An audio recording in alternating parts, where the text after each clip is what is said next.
Hello and welcome to another very special episode of Gamereactor Live. Christmas! Yes, and every day it's very special. Yeah. Today we're gonna start out with a little bit of Nintendo Direct. Oh yes.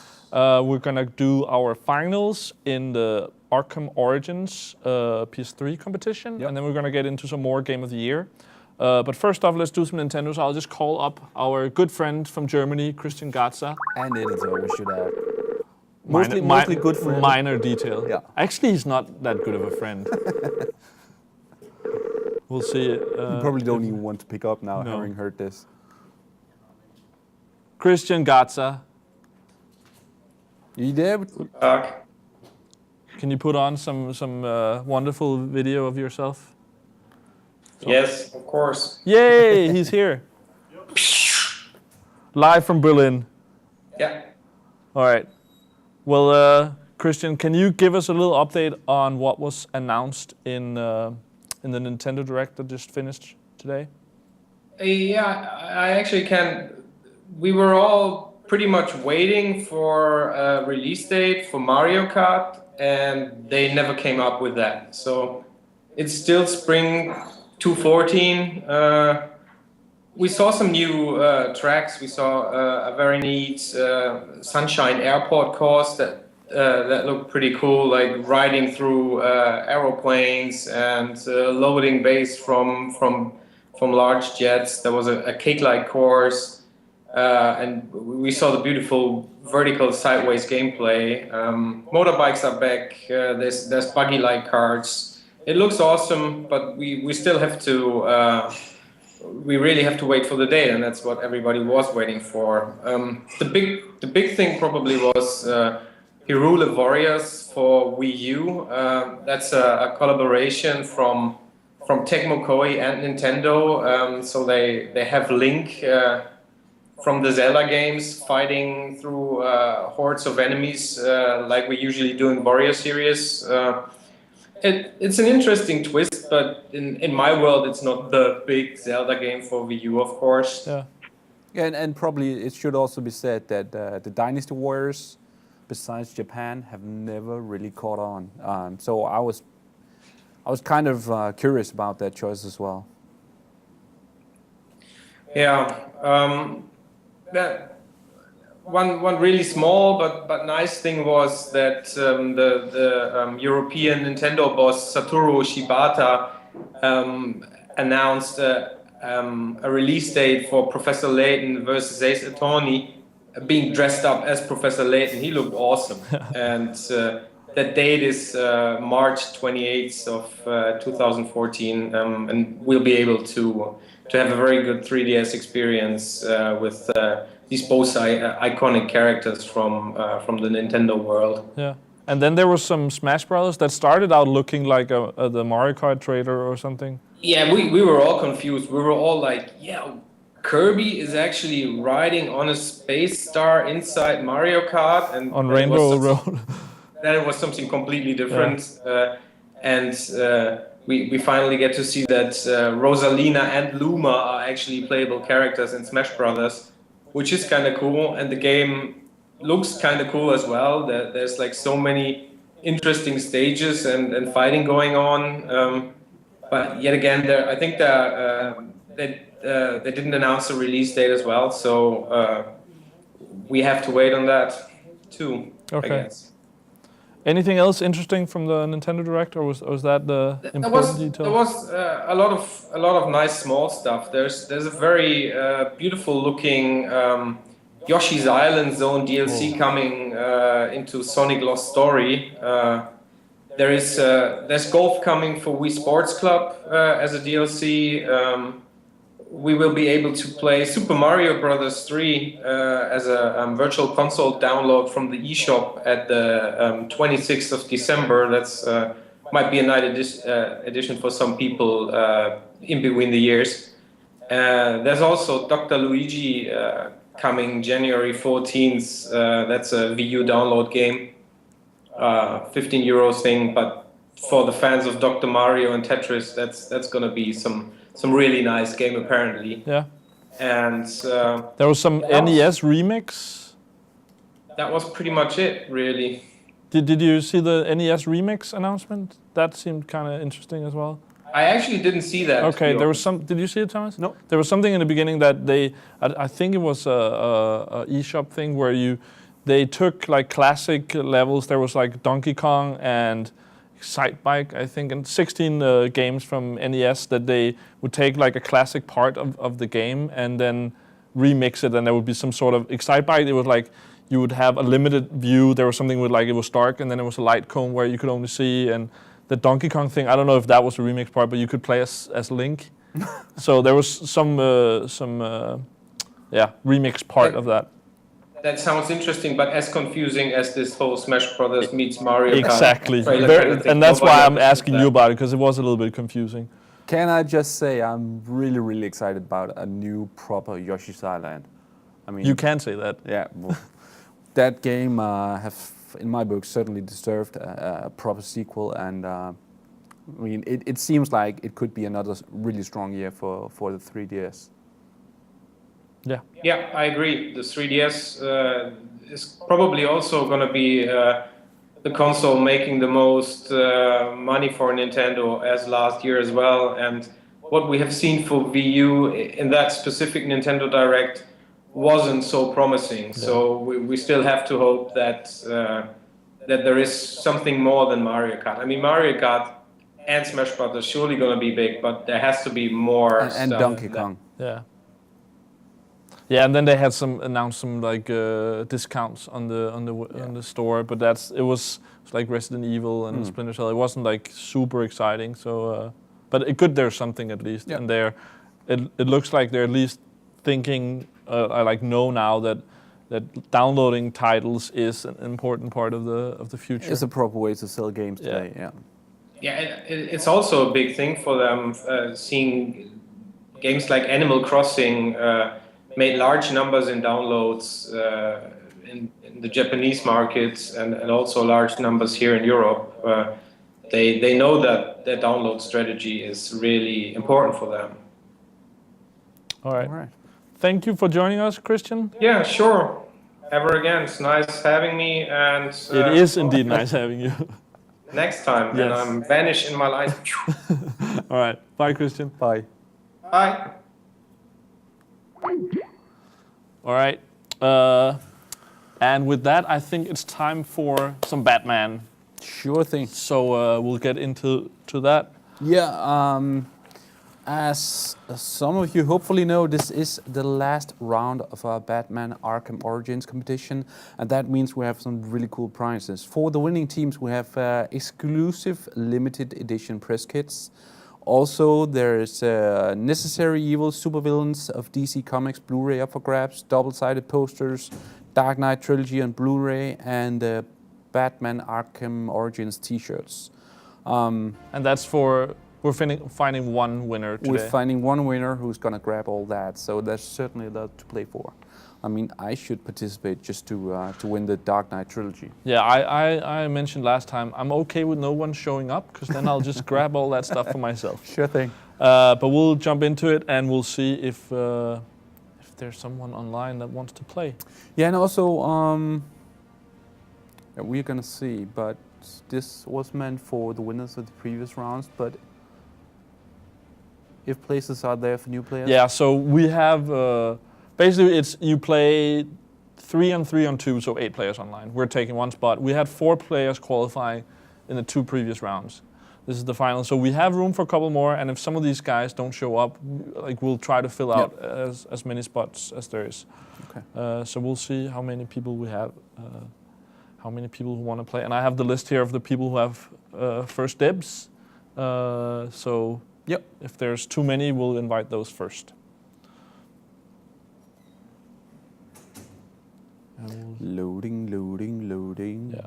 And of course, you can see to play with us, as it says on the screen here in the bottom, at Gamereactor Live, and that goes for almost anything we play on PSN or on Xbox Live. We have the Gamereactor Live account for that.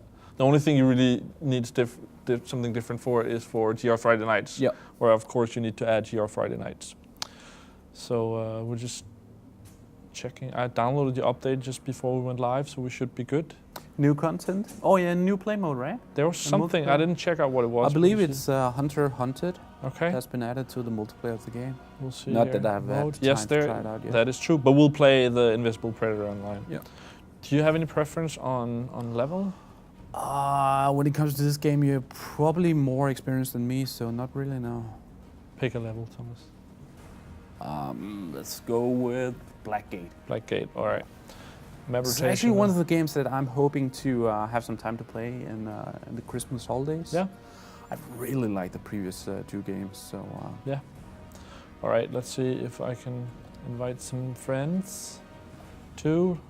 Click from friends, and we'll see who's online.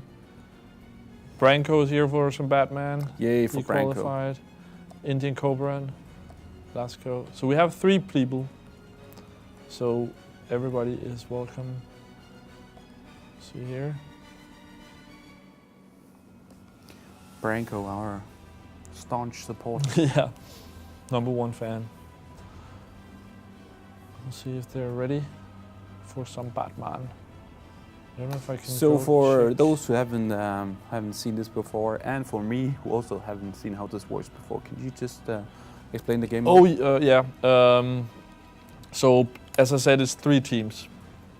1 team is Batman and Robin, and you have the sort of Predator stealth way of playing as you do in single player. Mm-hmm. You have some. It's of course a little bit different when it's multiplayer, and some of the weapons are like time limited and stuff. But that's 1 team.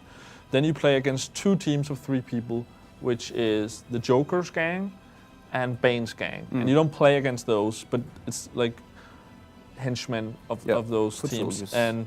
And with those you play as, I think it's first person, maybe, no, third person shooter, but you have guns. Okay. Where Batman has stealth and you want to sneak up on people. And you can level up. You can see here down in the corner, you can see my what I'm using, and I haven't leveled up a lot, No. and I haven't set it up proper. But you can choose if you want to have a submachine gun or a shotgun, and what sort of gadgets you want to use.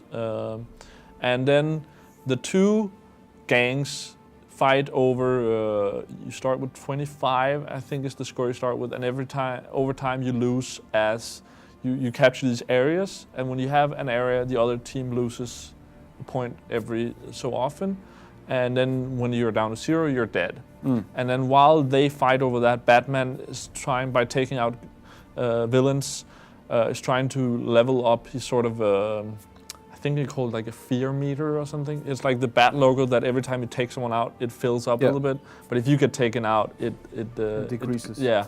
So when you have that full, you can win as Batman. I don't know if you need to do something. And at some point during the level, I don't know how that triggers exactly, but you can, gives you a message and you can go somewhere, and then you can actually open up the doors for either Bane or Joker to come help you. Oh really? But I haven't managed to do that yet because I am apparently not very good. Or maybe I'm just doing some charity work here. Yeah, of course. Let's go with that. I like what Branko said last time. It's not that I'm bad, I'm just helping the other people level up. Sure. Still waiting for Indian Cobra. Let's see, we're gonna give him another chance. Come on, Indian Cobra. You know, I'm gonna invite the other Cobra. people here as well. And we'll give you a couple of minutes more and then we're ready. I'll see if I can, wonder if I can...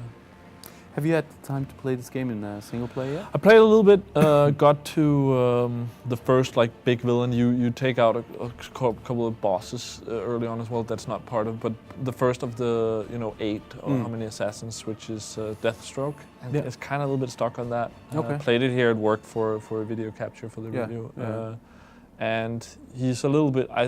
He's hard, but I feel like it's not that I can't beat him, but he's a little bit frustrating. I think it's, which I also talked to Rasmus about yesterday, is the counters seem a little bit off, and some of that, like, there's, I don't know if it doesn't have enough polish, but there's something about that you lose that little bit sometimes where you feel like Batman, like if you feel like it's not your fault that the combat like it's screws glitchy up. or Not glitchy, it just feels like sometimes it's forgiving and sometimes it's not, and sometimes you grapple a corner of a building and then you kind of get a little bit stuck on it, so I guess a little bit glitchy, but it's a little, and sometimes it's fine, and sometimes it's not. And that, even though it's rare, when it happens, it can kind of pull you out a little bit. And I imagine that the fact that you don't know precisely what's going to happen each time makes it kind of especially with a frustrating. boss fight. That's a little bit hard. I heard from people that that's actually one of the harder ones, the first one. Okay.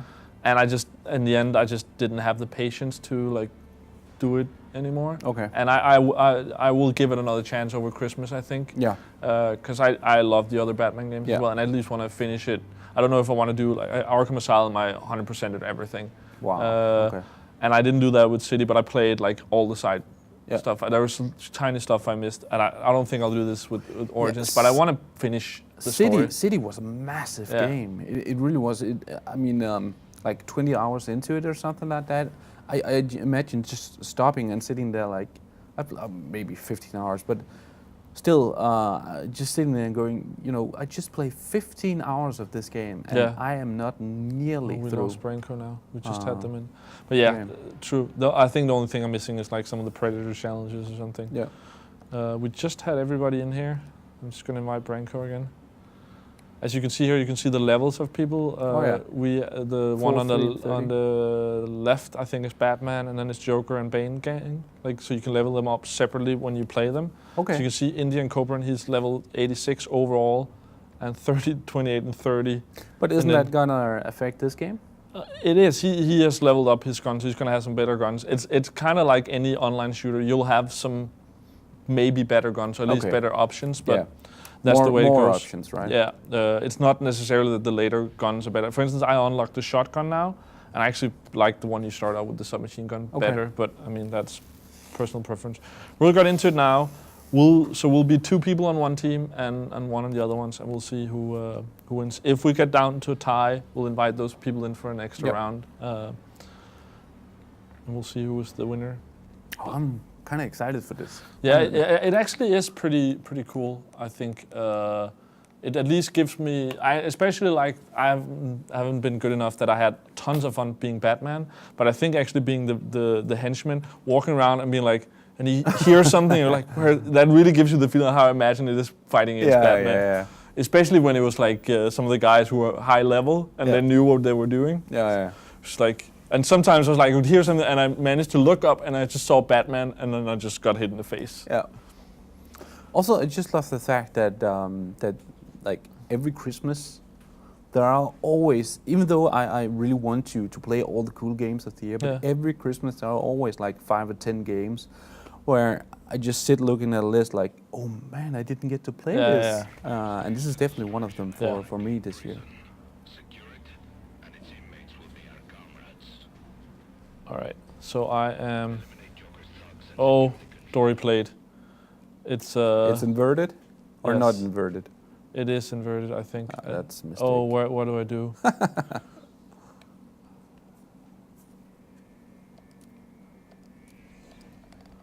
Oh, Dory and his stamina. Oh, he's my friend now, or?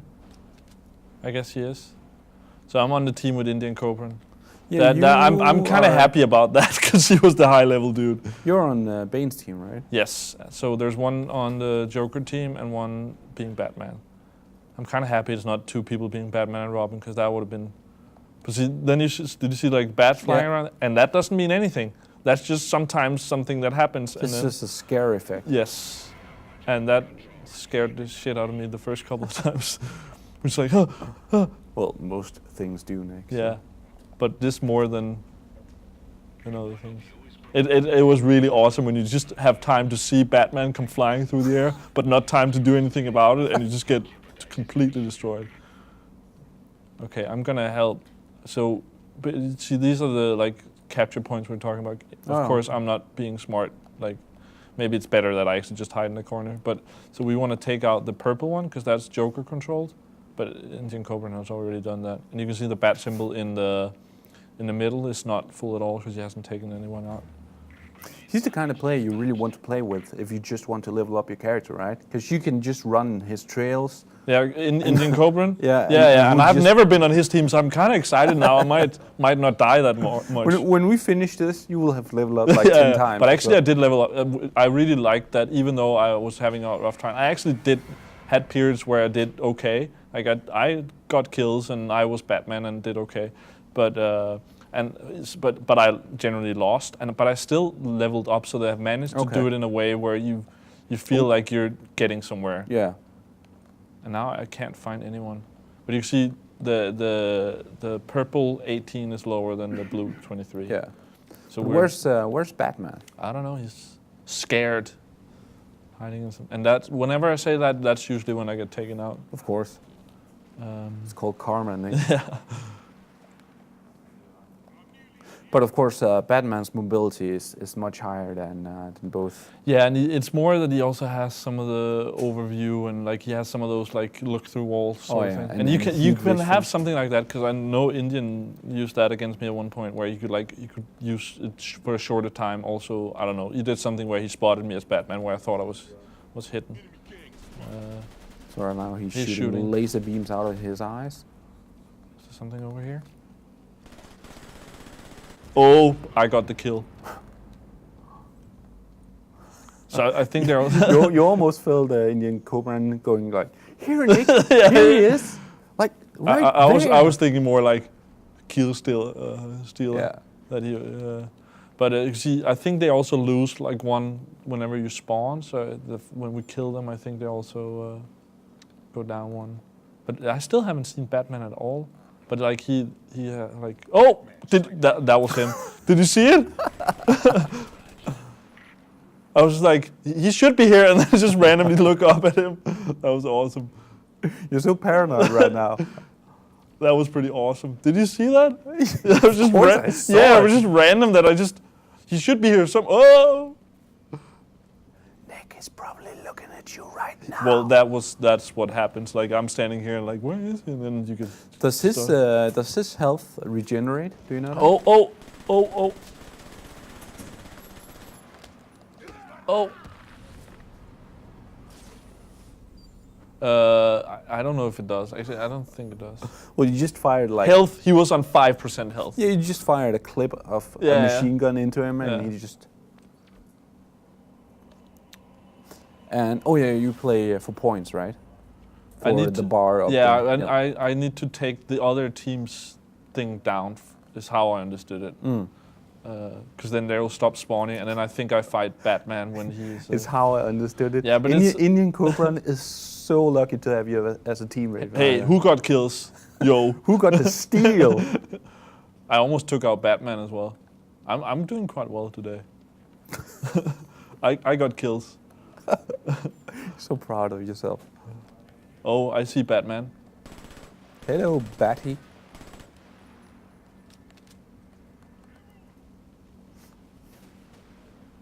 I see you. But see, this is where I get paranoid, because now I don't know where the fuck he's going. He just takes out Branko all the time. Help me take out Batman. So they have no reinforcements. So they can respawn anymore. I think now they have like one last respawn, and maybe this is when they can pull out the Joker or something, and then after that they're out. Then it's just us against Batman. So you say can pull out the Joker. I don't know how that happened, but I got a message like, go here and you can get out Joker, or when I was Bane's team, I could take out the Bane to help. See, this happens now. And then you need to go there and then open the door, but every time I try to do that, I got killed. Okay, so we take it that that's an AI control? Yeah, that's what Dory told me. Okay. Not that Dory is any sort of expert on this, but maybe he's more of an expert than I am. Or maybe he gets to control. It looks like Indian Cobra just turned into Bane. I think that's what happens. Maybe it happens when you're out of respawns, and then when you're fighting just Batman. You know, so now one team is out, so it's Bane versus Batman now. That would kind of make sense. Oh, Indian Cobra is getting shot at. Nick going for another steal. Okay, so you won on the count of Indian Cobra. Yeah. Hey, I got kills. Sure. Overall, you can call that. All right, but that was it. Indian Cobra won. Yeah. So congratulations, he'll win. Do you have the list again? Yeah, I can read it again. So Necessary Evil Supervillains of DC Comics Blu-ray, double-sided poster with Batman and Joker. I just want to go through this. So Lasco went 1-1, Branko went 0-5, Indian Cobra went 5-1, and I went 2-1. Yeah. Yeah, you're not getting anything there. No. And also Dark Knight Trilogy on Blu-ray, so we hope you have a Blu-ray player. Well, you have a PS3, so that shouldn't be a problem. And Batman Arkham Origins t-shirt. Congratulations. Yeah. And we'll see if I can get out of this game now. And do you already have his info? Yeah, or? yeah. If not, we have them on PSN, so we'll message them. We should have it because we have sent they should have the season pass and cards and all that stuff they won last time. Yeah, we will manage something and send you some cool prizes. So that was it for Batman. Again, congratulations to Indian Cobra. Yeah, and thank you for participating to all of you, of course. And with that, I think I'll just turn off the PS3. Yeah, because we have kind of a busy schedule today, right? So we'll get into, I guess, the meat of the show today. Let's just see here. We have an hour and a half left, and I think we'll just start out by calling up R2 and get that working, and then we'll get into the talk. But you should probably yes. While we'll do that, I'll try to explain what we're going to do. So what we'll do today is that, you could say yesterday we kind of had a roundup of the whole year. We talked about all the games from the year. Well, we tried to cover them. There was, of course, some we didn't get to. And we've basically gotten to a top 50 now. We might have been missing a couple. There might be a couple there that doesn't deserve to be there. But we have a top 50. And that we need to cut down to a top 20.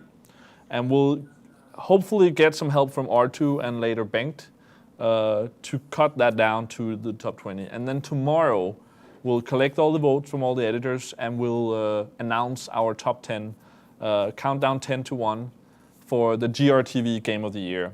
Of course, as we mentioned yesterday, all the individual sites, all the different countries have their own personal Game of the Year and have different categories. But this is the GRTV one. So that is a collection of all the editors from all the countries that has voted, and we'll finish that tomorrow with the top 10. But today we'll get it down to 20 from the 50. We'll try. Yeah. Try. R2, are you there with us? Oh yeah. Yay! Hello. I'll just make sure the sound works here. Can you hear me?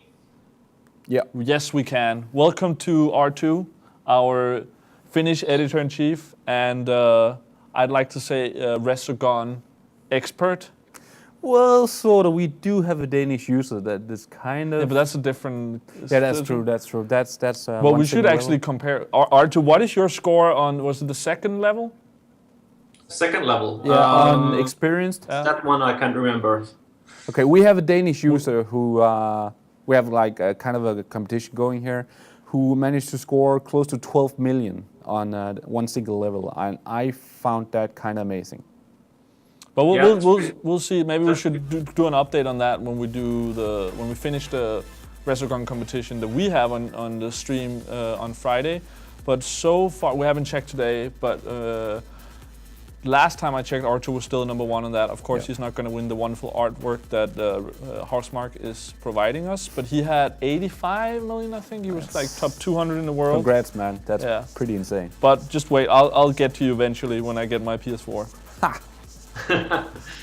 Yeah, but that score is falling rapidly. It's really, the maximum score is so high, and the top 10 is so way out there. So it's really, really hard to stay at the top. Do you remember what you need to get to be in the top 10? I think it's well over 150 million. I think something like that. That's crazy. I'm still at like 5 or 6 million. Yeah, I noticed that it's quite easy to get over 50 million, but when you don't of course, it's so easy to get over 50 million. You know what, Arthur? Everybody here has over 50. You know what, Arthur? I noticed that as well. I just haven't done it yet, but it is pretty easy, yes. Yeah, but after that certain point of it's very, very hard to. You only need one mistake, and then it basically you can start again, because if you do one mistake in a certain areas, then it's all over. Which was the exact same story for Super Stardust and Super Stardust Delta. I actually just checked Super Stardust Delta yesterday, and I'm ahead of you in like every level, which I knew. But I'm actually ahead of R2 in a lot of them as well, which made me very happy after this Resogun frustration. After this Resogun frustration. Yeah. All right, but let's get into it. We have a top 50, and I'm just gonna read the 50 games aloud, and then we'll start with like either saying this one needs to be in the top 20 for now at least, or saying this one we can cut from the list. Okay. Yeah, and for discussion's sake, I think we should just say that Artu gets to talk first. Yeah. And I will just ramble and we'll on. just mute him if he says something stupid. Exactly. So I'm ready with the mute button. All right, let's see here. Forza 5, Pokemon X and Y, Puppeteer, Persona 4 Golden, Lego Marvel Superheroes, Sly Cooper, Thieves in Time, Papers, Please, Soul Sacrifice, Thomas Was Alone, Rising Storm, Europa Universalis, XCOM Enemy Within, Total War Rome 2, Rocksmith 2014, Antichamber, Ni no Kuni, Rayman Legends, Beyond Two Souls, GTA 5, Super Mario 3D World, The Last of Us, Assassin's Creed 4, Showdown Effect, Resogun, Battlefield 4, Bioshock Infinite, Lego City Undercover, Fire Emblem, Call of Duty Ghost, Metro Last Light, Virtue's Last Reward, Battleblock Theater, Tomb Raider, Bit Trip Runner 2, Path of Exile, Civ 5, Brave New World, DMC, Monaco, What's Yours Is Mine, Legend of Zelda, Link Between Worlds, Animal Crossing New Leaf, Brothers, A Tale of Two Sons, Tearaway, Gone Home, Stanley Parable, Guacamelee, Killzone Mercenary, Splinter Cell Blacklist, Killzone Shadowfall, Need for Speed Rivals, and Wonderful 101. You remember that, yeah, right? R2? Now you just have to place them in an order, R2. Go. Come on. All right, anything that sticks out. That's a lot of games. Yeah, anything that sticks out that you think needs to be in the top 20 or that you think we should cut right away? Well, I think it's maybe easiest to start cutting and maybe annoying some people. So, yeah, great. Well, I'll start with you, Nick. Yes. I think we should cross Call of Duty Ghosts from the list. You think so? Which one? I really don't think that it's a quality work in a kind of self, but it's still Call of Duty series is a little bit treading water, I think, at the moment. I don't think the Ghosts is a particularly good addition to the series. Okay. And it's basically the problem with the yearly games is quite apparent, I think. Okay. So like they are really resting on the established fans and the history of the series. But you know what? I'm gonna say we're gonna keep it in there for now. I think we can cut something before that, and we'll see when we get closer to it. Brilliant discussion, though. I'm just. Yeah, you're wrong, Arthur. Yeah, apparently. I'm playing that way too much to cut that this early. Okay. So is it my turn or should Arthur go next? Let's hear one from you. Let's hear one from you that you think should be cut. Is there any obvious? Yeah, Puppeteer. You think Puppeteer is an obvious one? I consider it a more original game than it is a good game, and to me at least, it felt like, I don't know, an art house project, and I can appreciate that. That's on page 2. Yeah. All right. And I can appreciate that, but to me, it's not near the quality that a Game of the Year needs. Okay. Well, what do you think, R2? Have you played Puppeteer? Yeah, I do agree with Thomas there. It's an interesting game and platforming action, but it's one of those games. It's definitely you should try it if you like platformers, but I don't think it's top 10, top 20 material. Okay, agree. All right, let's hear it for a Marju. Can you give me a game that you think definitely needs to be in the top 20?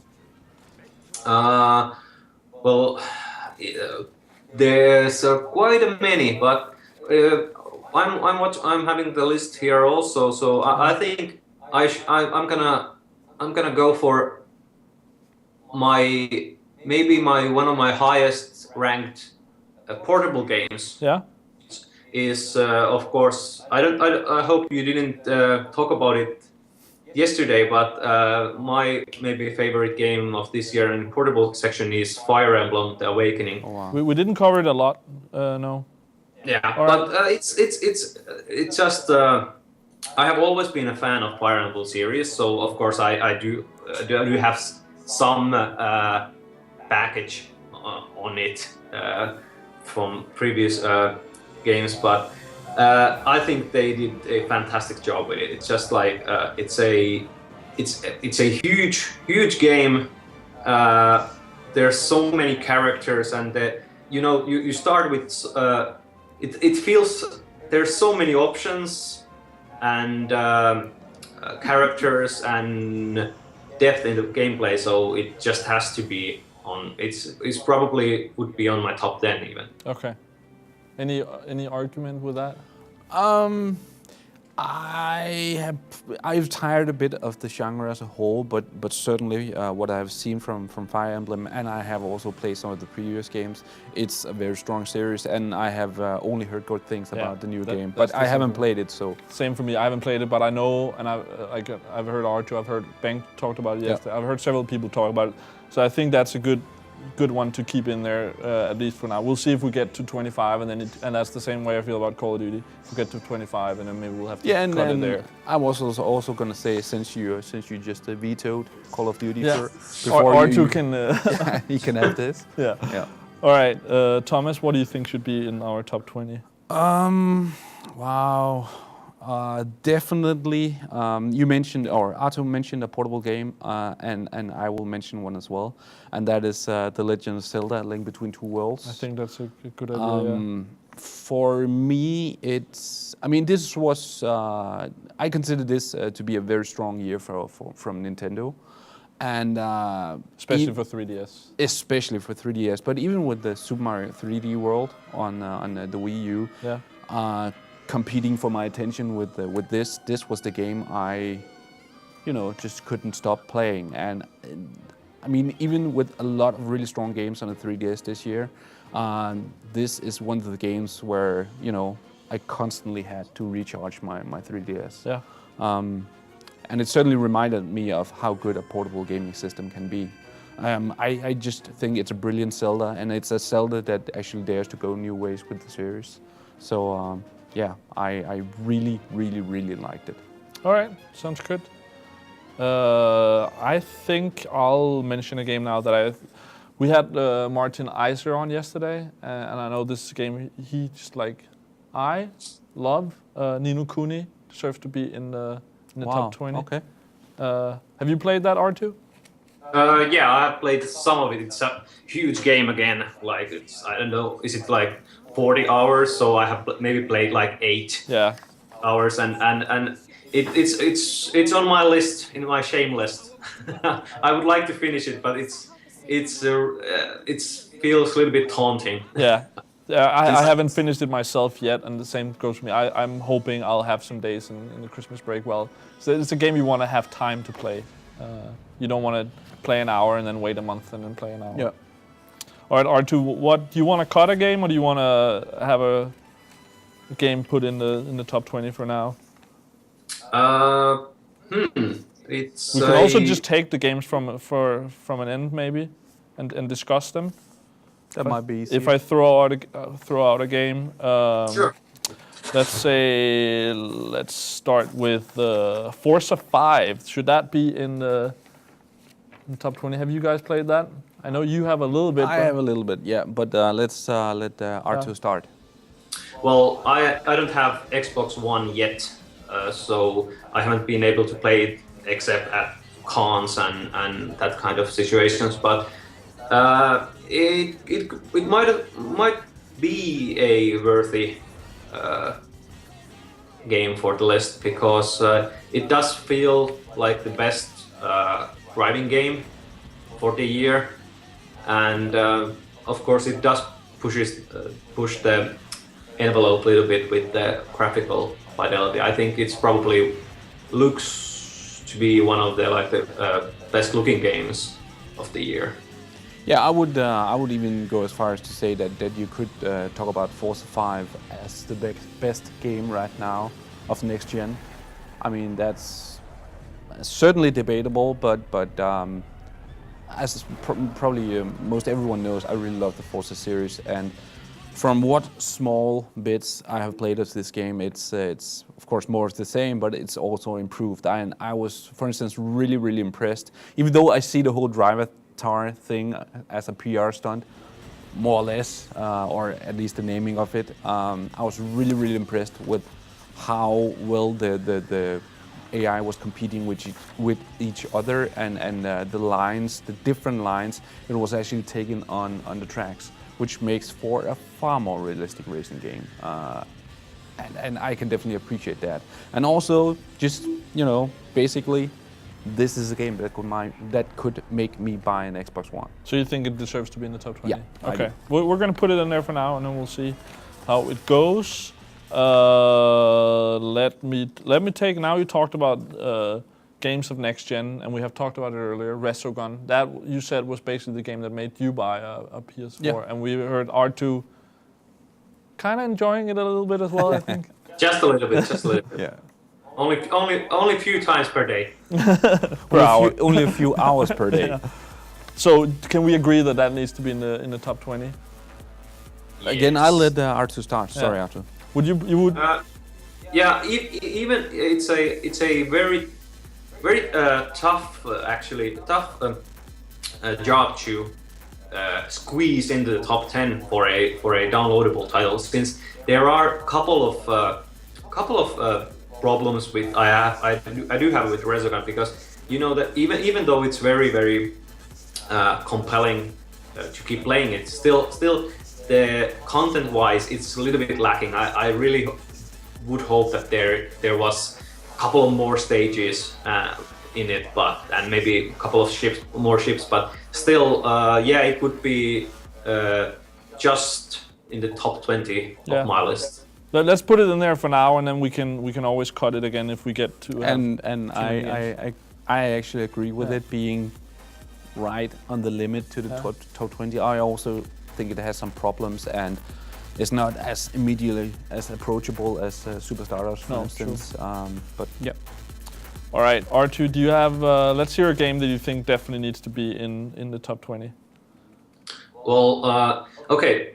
I'm not quite sure if I'm allowed to cheat a little bit, but I'm gonna pick an add-on, which is definitely on my personal one of my favorite games, or that has brought a game back for me this year, which is Civilization 5, The Brave New World. And Civilization 5 was a good game when it came out. It got better when the first add-on came out. I don't remember the name right now, but anyway, the Brave New World basically just perfected it. It's now, I think, in my opinion, the best strategy game ever made. Okay. So it's out of if I start playing Civilizations, I can forget that's it for every other game for the next 40 hours. Or because of it will just suck me in, and it will not let go, and then I can't get any other gaming done, so I have to actually a little bit like avoid. So it's like I get to play Civilization maybe once per half a year, because it will take my time so much. All right. And Thomas, do you have a game that you think should be in our top 20? Yeah, it might be right on the limit as well. Okay. But I definitely think that Persona 4 Golden needs some more attention. I know it's very much like a games journalist favorite. But I actually think it sold pretty well. Yeah, for what it is, a really Japanese, really like far-fetched role-playing game for the PlayStation Vita, or now for the PlayStation Vita. With that being said, if you like role-playing games, this is just the sort of fresh experience that you should definitely go out and buy. I mean, I just like the whole vibe of, almost dating sim, finding friends, going to school, like doing your homework, but also at night going out and just beating the crap out of monsters and combining monsters, and you know, it has everything that a good role-playing game should have, and it has it in spades. So yeah, I really like it. And it's so fresh compared to other role-playing games. Yeah. Yep. All right, I'm gonna mention a couple of games that I think we're beginning to fill out the list. I think there's a couple of games that I'm assuming we should put in there. Yep. GTA 5, I'm assuming we should have in our top 20. It's not my sort of game, but I can really. I don't expect it to be my game of the year, but I don't feel like I've played it enough. But I feel like it's one of the games that everybody talks about. Yeah, it's almost indiscussable, right? Yeah. How do you feel about it, R2? Yes, definitely. All right, It's we're gonna no question about it. Another game in that caliber, The Last of Us, I think deserves to be in the top 20. Any problems with that? Again, strangely enough, I mean, it's GTA and it's The Last of Us, and strangely enough, there's not really any of those two games that really like hooked me, but I can definitely see the qualities. Yeah. Well, did you play Last of Us, R2? Yes. Basically, it really gripped me when I started playing it. It just like I couldn't even imagine playing anything else when I was playing it. So it's definitely had a strong impact, and I love the characters. I love the story, and yeah, it's definitely up there in the it's in so many categories. I think this year it's competing for the top places, so it definitely has to be on the GRTV list also. Yeah. All right, and I'm gonna add a couple more to that. BioShock Infinite, I think, is the third of the like the three that I heard most people talk about. Yeah. And have you two played BioShock Infinite? Yep. Yes. R2, how do you feel about that being in the top 20? Yeah, BioShock Infinite is one of those games that I'm slightly more critical of than many people I know. It's definitely a good game, but when it came out, I saw a lot of 10 out of 10s, which I think it's a little bit getting sucked into the good qualities. But when you really look at it, I think there are a lot of problems with the gameplay. Exactly, I think it's a little bit too. The shooter elements are. I see the potential, but it's still mainly a pretty straightforward shooter. So it's definitely a list material, but for me personally, it lacks a little bit. Okay, but we're okay with putting it in the top 20 for now. Yeah, sure. Okay, and the last one I want to mention in that whole group of games is Super Mario 3D World. Oh. Have you played that, R2?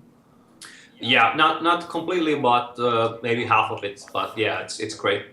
I can't imagine this sort of list without that game included. I mean, it's not Super Mario Galaxy, but it is Mario and just, you know, the sort of insanely playable adventure that almost only Nintendo really can pull off, it seems, when it comes to platforming games. Yeah.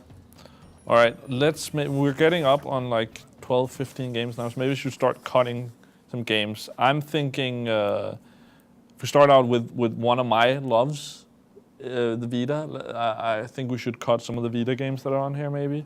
Have you two played Sly Cooper? Yeah. I think it's a great game, but I don't think maybe it's in the top 20. And I don't even think it's a great game. No? No, I don't. I really like the first three Sly Coopers, especially the second one. But I think the new game has a lot of problems, not the least that it's not. It's, to me at least, the whole design of the game is so extremely linear and what you could expect from a game like this, without the charm of the previous game. So no, I certainly wouldn't include it in the top 20, and I would even go as far as to say that it's not near the best Sly game. Okay. Have you played it, R2? Yeah, well, I tried to get into it, but it isn't really my cup of tea. I agree with Thomas there, and it felt too. It didn't feel bad, but it did feel too ordinary, and there were too many other games competing for that time. Then that's not gonna. I really liked it, but I think top 20. I'm okay not putting it in there. Another Vita game, Soul Sacrifice. Have you played that? Yeah, I played it a bit. Not my cup of tea at all. Way too. Some would say up its own behind. Yeah. And yeah, not my cup of tea. R2. Yeah, I'm going with Thomas again with this one. Yeah, it's basically, but actually, that's easy one if you want to try it out. I think it's one of the PlayStation Plus games. Yeah, or at least it has been. I got it through Plus as well. Yeah. Yeah. All right, guys. Now you gotta help me with something of our list. Something we should cut or something we should add.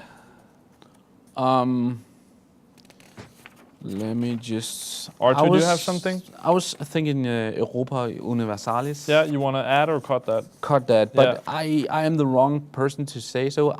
My question is only, I don't know if the new game in the series have made a huge improvement on the previous games. I have a lot of friends that actually really enjoy these games, but I know nothing about the new game. So. I am okay cutting that. How do you feel about it, R2? Well, we here Finnish staff. We have Mika, who is a huge fan of the series, and I think he would agree with you that it may not be the smash success that many people were expecting to. I think maybe it should be cut from the list. Yeah. And while we're at it, you know what? I think we should cut Total War Rome 2. I think it's another good strategy game. Mike really recommended it, but I think top 20 maybe not. I haven't played it, so it's wrong for me to say. But also another game I think, me personally, we should cut. Yeah. Metro Last Light. Okay. It was. Even though it didn't have a huge PR budget or anything, it almost felt like the game was hyped more compared to how good it really was when it was released. Yeah. It certainly has some qualities, but I really don't think that the game itself played to its strengths, and it kind of disappointed me. Okay. R2, Dory's not going to be happy with that. No, I know. Yeah, Metro Last Light is definitely would be on my list if we were talking about graphical fidelity, because it's a gorgeous game. But yeah, gameplay wise, it's a little bit too strict and yeah, I wouldn't add it to the list. Okay. All right, let's see. We're getting somewhere now. Rocksmith 2014.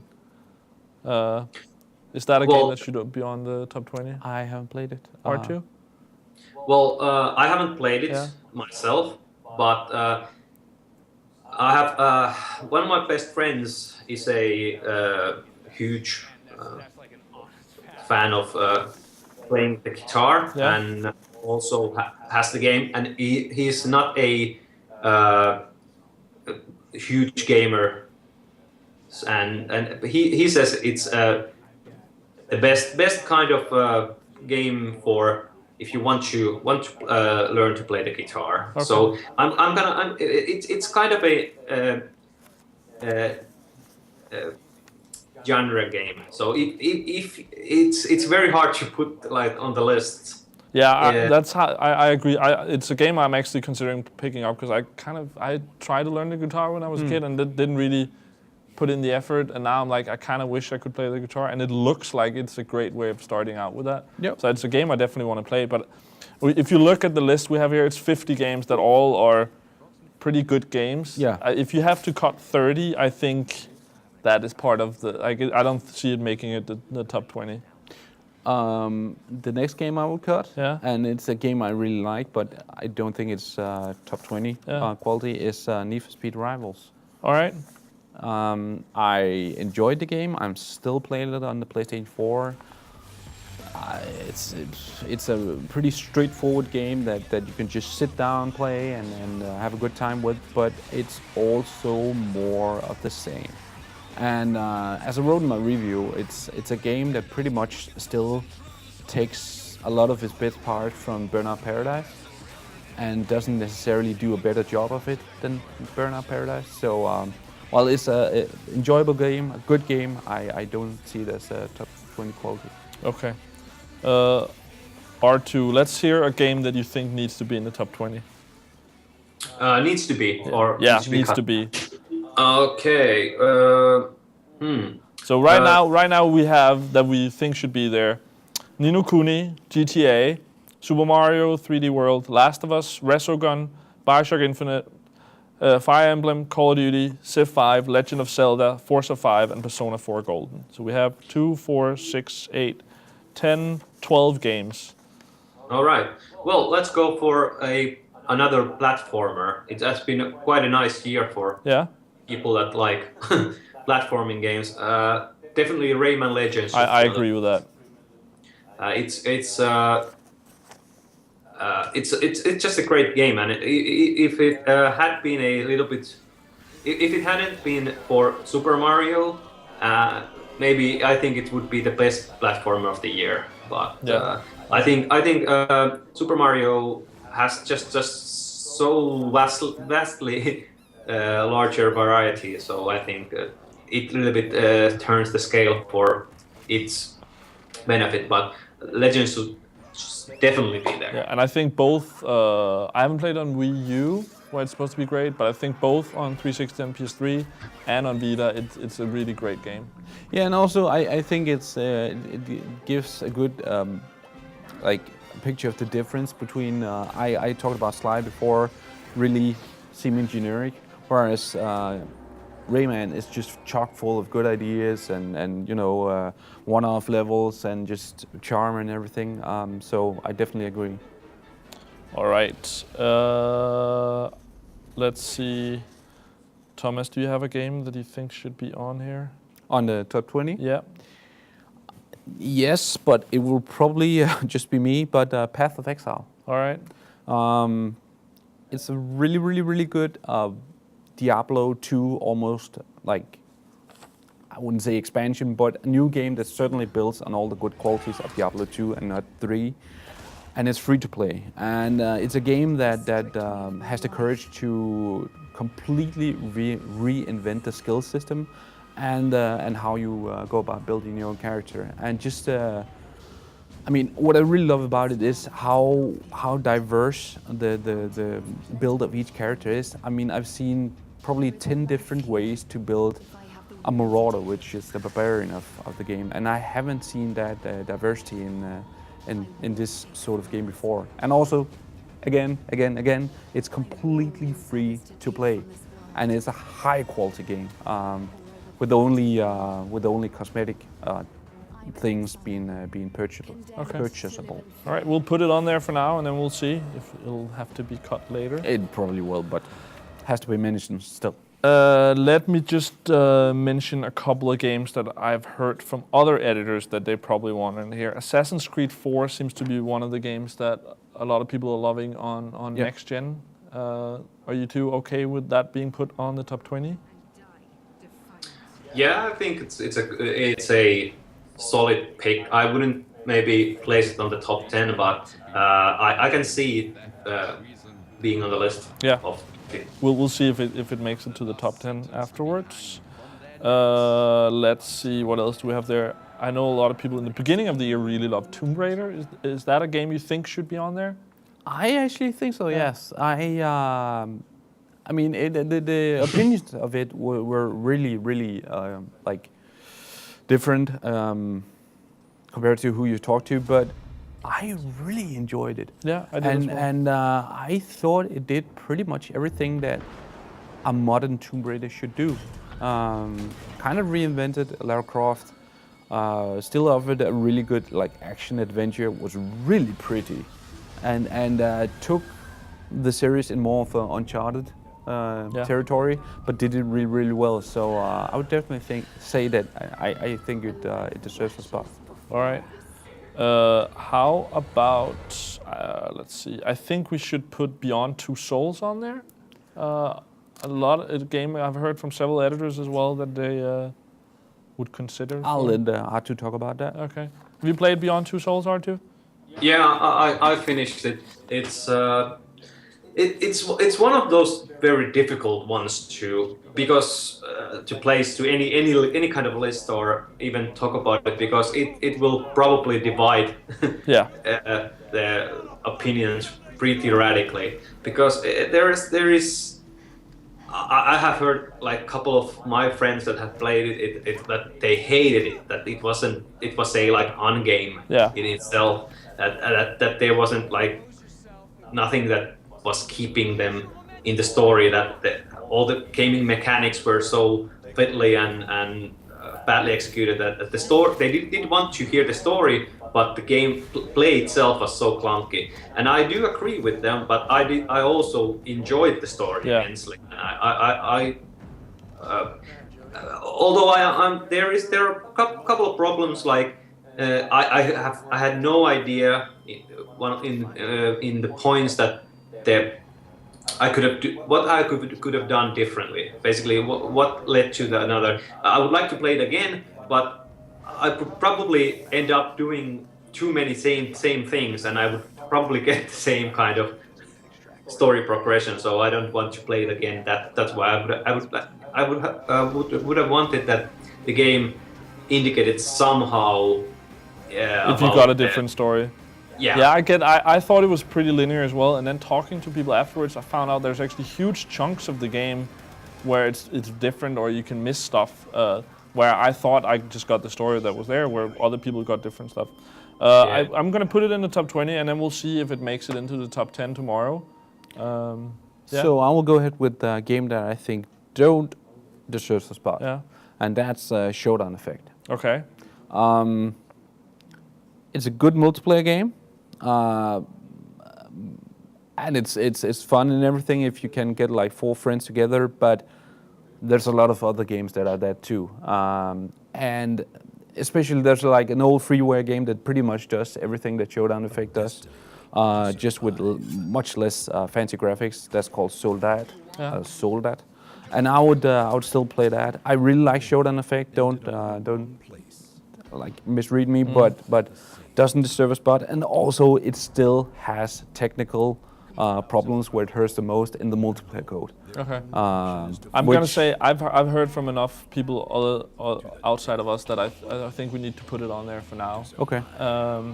But yeah, I talked a lot to Dory about it, and he's one of the people who defends it. But it's still, he talked about he maybe wouldn't put it as his favorite game of the year, but he thinks that it deserves to be, up there, because he does acknowledge that it has some problems. Have you played it, R2? No. Okay. Not at all. I'm gonna put it in there for now. So once again, me and R2 make really, really good comments in the game, and you just veto it. Yeah. Okay. Talking about that, I think another game that I don't know if any of us has played, but I've heard, for instance, from Lee that needs to be on here is Lego City Undercover. Have you played that, R2?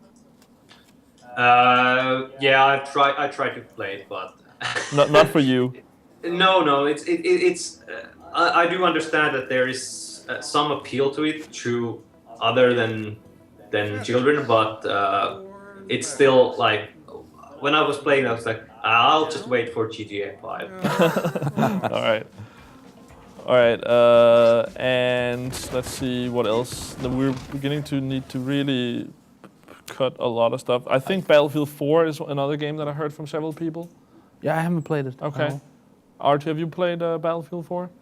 Well, I've played some, but I do think that, of course, if you're gonna have Call of Duty, should definitely have Battlefield. I think Battlefield has more variety and a little bit more to it. All right. So, I would definitely place it higher than Ghosts, but it's like a matter of taste, and I'm a little bit starting to. I'm not starting. I have been like a couple of last years. I've been really tired of first-person shooters. So they wouldn't make my list Okay. anyways.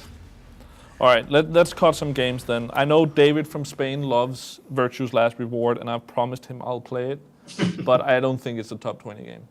I haven't even touched it. Okay. So. R2, any problems with cutting Virtue's Last Reward? No, I can guess what's the type of the game by the looks of the scene, but it's really like pretty obscure, and if you like that kind of games, then you're probably gonna like it. But if you don't, then What do you mean, Virtue's Last Reward? That's a completely sane title.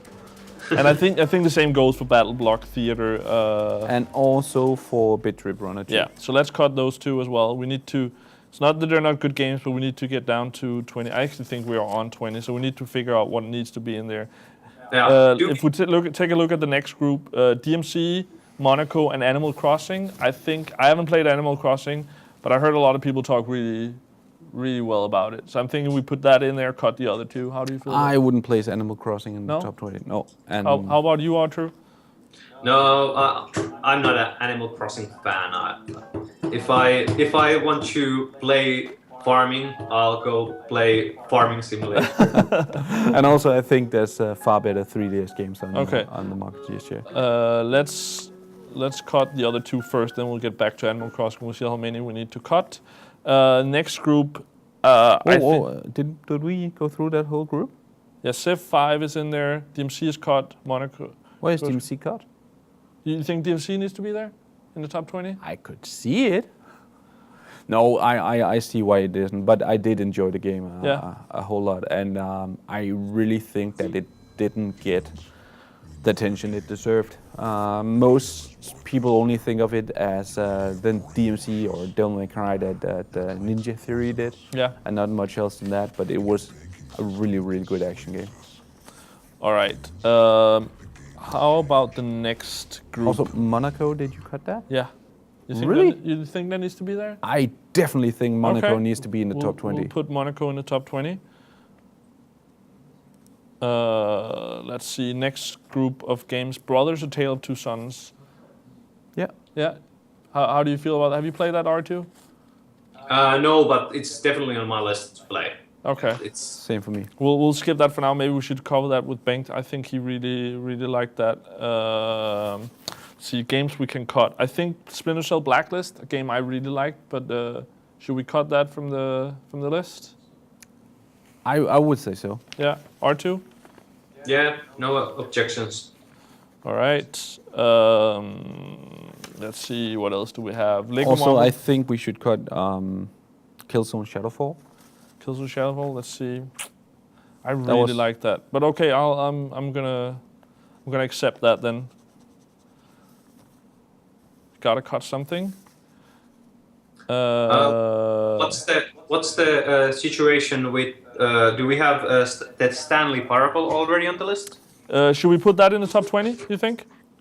Yes, All right. definitely. I think it's a game that it's of course it's a unusual game, Yeah. but I don't. If you play it, I don't think anyone that hasn't played it. It changes. It questions the traditional gameplay and story in the video games, and it really Stanley Parable.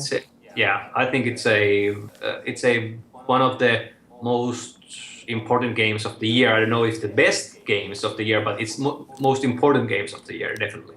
All right, I want to add a game then. I think we need to cut some of these afterwards, but I think the indie game that I've heard most talk about this year that needs to be in here on the top 20 is Gone Home.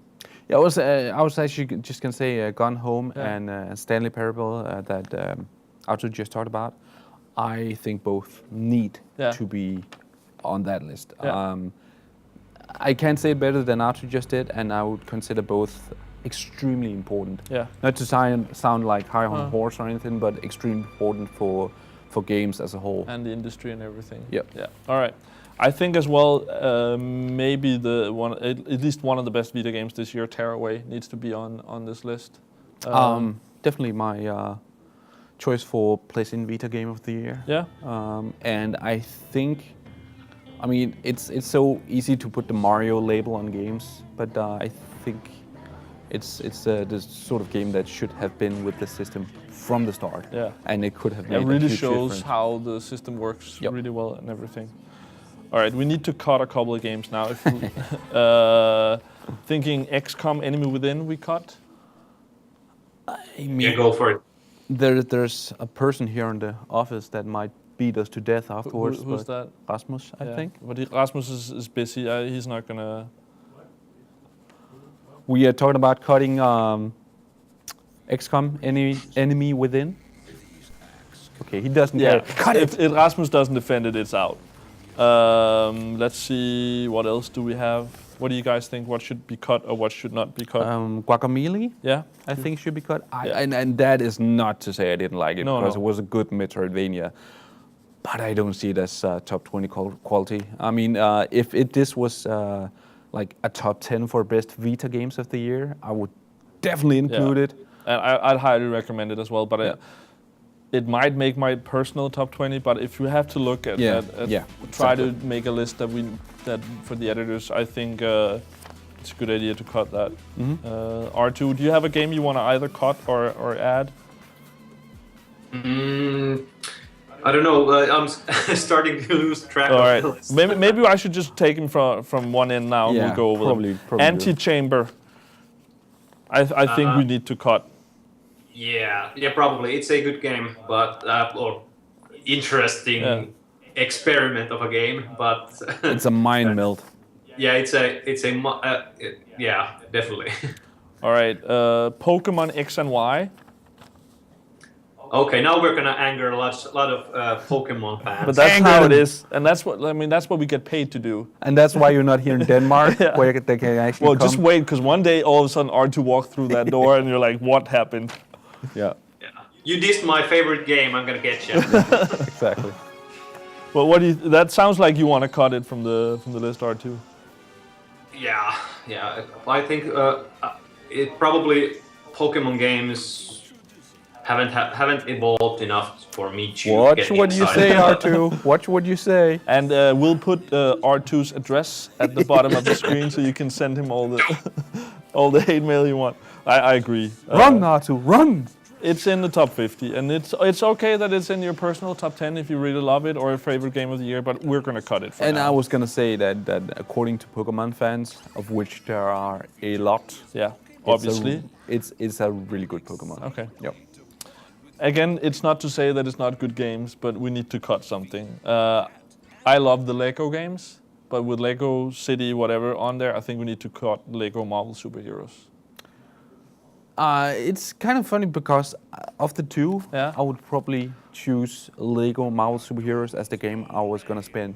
I would as well, but I think other people would not. And Yep. then I would let the Lego expert pick his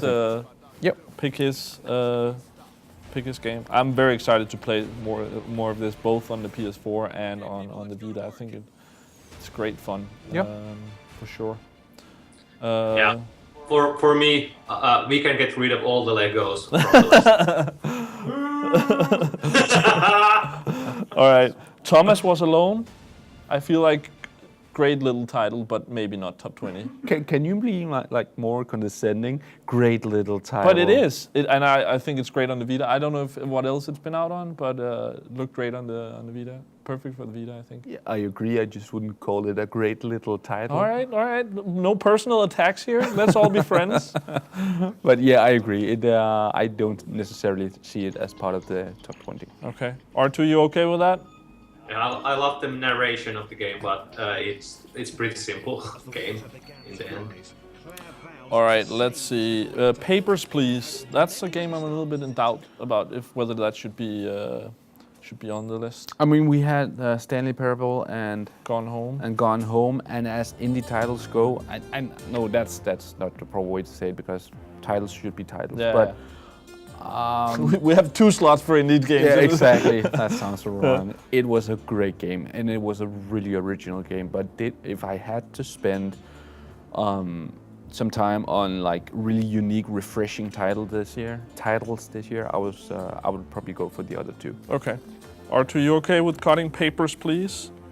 It's a little painful to cut it, but I do understand the reasoning behind it. I agree with that. We can only have 2 indie titles. All right, let's see what time, how we're doing with time. Okay. So if we make this list, we're gonna hit more than 20, and then I think we'll get help from Bengt afterwards with making it down to 20. Cutting it down. Let's see. Have any of you played Rising Storm? Nope. R2? Say again? Rising Storm. I've heard Dory talk really well about it. I heard Mike talk about it, but I think that's about Nope. Again, I definitely wouldn't consider it a top 20 game. top 20 game. And I'm saying that and only for the amount of attention it has or hasn't gotten Yeah. compared to some of the bigger titles this year. Yeah. All right. I think now, other than that, we have 3 games left, and I think we're all gonna add those, and then we'll look at how many we have. We have Animal Crossing. I'm gonna put that on the list for now, and then we'll cut it. Brothers: A Tale of Two Sons, I think needs to be on there for now. We'll see if we'll cut it, and then Killzone Mercenary, I'll put on there as well. I think for now that's my favorite video game of the year. Wow. Really surprised how well that worked after how shooters did not work very well last year with Call of Duty, and Wow. Resistance on Yeah. Vita. But this actually managed to work, and actually it might be my favorite use of. Tearaway uses some of the touch as well, but there's some mini games in there that actually work really well with the touch, where it's hacking and you move things around. Yeah. Really, really nice. But let's see. With that, I think we have gone through all of the games. Let's see. So we have. Can you help me count, Thomas? If I say the titles, you count how many it is? I will try. All right. Arthur, can you count as well? Ni no Kuni, that's 1. Rayman Legends, Beyond Two Souls, GTA 5, Super Mario 3D World, Last of Us, Assassin's Creed, Showdown Effect, Resogun, Battlefield 4, Bioshock Infinite, Lego City Undercover, Fire Emblem, Call of Duty Ghost, Tomb Raider, Path of Exile, Civ 5, Legend of Zelda, Animal Crossing, Brothers, Tearaway, Gone Home, Stanley Parable, Killzone, Mercenary, Forza 5, and Persona 4 Golden. I get that to 27 games. 26. 26. Okay, so we need to cut a couple. How do you feel? What do you think we should cut? I'm gonna say Showdown Effect. Showdown Effect. That's the one that immediately springs to mind. Yep. I wanna save that a little bit. I think there's something we need to cut before. What are we having these discussions for? Oh wait, we actually didn't get to Wonderful 101. Do you think that should be on the list? I don't. Well, we need to have like what other people think as well than just what the couple of us think. Why? Yeah, well that's how it works when Yeah, we make I these agree. lists. I think. How do you feel about Persona 4 in this list? I mean, I could definitely see it not being part of this list, Yeah. but I really enjoyed it, so I should probably be excluded from Yeah. this talk. What do you think, R2? Should we keep it or cut it? All right, let's see what the chat says. Let me do that, and you could talk to Arthur. Okay. Yeah, Persona, not really. I don't know. This is where it really gets hard. Yeah. I do like role-playing games, but I haven't been able to get into the Persona series at all. I have tried it many times, Yeah. but whenever I see Japanese anime style with a high school setting, even if it's an interesting twist to it, Yeah. I'm immediately put off with it. So it's really it's not even close to my top 20. Okay. Okay, so in the chat we have Cyborg saying that we should cut Bioshock. That's not gonna happen. No, we can't do And that. Beyond Two Souls. Yeah. And also he says we should cut Persona 4. Okay. Should we cut Persona 4? Yeah, cut Persona 4. I mean, A lot of people have this as Vita Game of the Year. So it's Persona 4? Yeah. Okay. So, all right, we'll cut it. It's also kind of a remake. Is that going to be dark? I don't know. Yeah. We'll cut it. We'll cut. That's really hard. I've really heard several people say that is at least a reader game of the year and one of their favorite games of the year. So it's. I'm gonna agree with them. But who am I? You know, I am gonna. Would you be okay of cutting Forza 5 from this list? There's other games I definitely should think we should cut. What do you cut before that? Yeah. Do you have the list right there? Yeah. Can I just have a look? Call of Duty Ghosts. I think Automated good. All right. Also Animal Crossing. I said that before. I still don't think it needs to be in the top I think 20. we'll wait with that till we get banked on and have that talk. And an argument that is going to be controversial, but an argument could be made for Battlefield 4 since it has experienced so much trouble. That's true. I'm gonna cut one of the games that I defended and cut Call of Duty. And then I think I'm also gonna cut Path of Exile because I think That's fair. that is like your game. I think that's fair. Let's see what we're down to, and we're down to 3, 5, 10. This is 13, exciting, huh, Arthur? 14, 15, 16, 17, 18, 19, 20, 21, 22, 23. So we need to cut 3 more. Let's see. Maybe this is. Maybe we should get banked on here and get some fresh perspective. Not want R2 on here. R2 actually. Final thoughts. Is there anything that you feel like should be cut or that we have cut that needs to be put back in the discussion? Yeah, I think we could easily cut both Call of Duty Ghost and Call of Duty. I've cut that. Okay, but yeah. I'm not happy about it, but I'll cut it. Yeah, and also maybe I would. I do set quite a high standard to free-to-play games. So even though Thomas made a nice case for it, but Path of Exile sounds a little bit generous to be on the list. Okay. I can see that, and I partly agree. Branko actually has an easy solution. Yeah. He says we should cut everything except The Last of Us, Tomb Raider, and Lego Marvel Superheroes. I mean, if you had just stopped at The Last of Us, I could have totally seen that argument. Okay, so should we? But yeah, maybe we should call up banked and maybe get a fresh perspective and also Arthur needs to go back and practice some Resogun. Yeah, he really needs that practice. Thanks. All right, thanks for joining us, Thanks, R2. Arthur. Yeah, it was fun. All right, and we'll see if banked is up for a little talk. And probably has some fresh perspective. Yes, hopefully. Mr. Benklemne. And I'm just gonna say Arthur, no, sorry, not Arthur, Branko and Cyborg.